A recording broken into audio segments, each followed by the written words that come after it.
The National Weather Service in Cleveland has issued a severe thunderstorm warning for northern Huron County in north-central Ohio, Ottawa County in northwestern Ohio, northeastern Seneca County in northwestern Ohio, Erie County in north-central Ohio, west-central Cuyahoga County in northeastern Ohio, Sandusky County in northwestern Ohio, Lorain County in north-central Ohio, until 9 p.m. Eastern Daylight Time.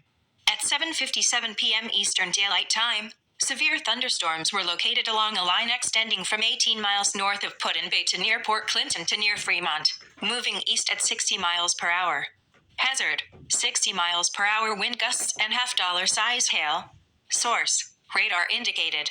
Impact: people and animals outdoors will be injured. Expect hail damage to roofs, siding, windows, and vehicles. Expect damage to trees and power lines. Locations impacted include Lorain, Elyria, Sandusky, Norwalk, Fremont, Vermilion, Western Vermilion, Port Clinton, Kelly's Island, Put-in-Bay, Westlake, North Ridgeville, Avon Lake, Amherst, Bellevue, Clyde, Wellington, Oak Harbor, Green Springs, and northern Milan. For your protection, move to an interior room on the lowest floor of a building. A tornado watch remains in effect until 11 p.m. Eastern Daylight Time for north-central, northeastern, and northwestern Ohio.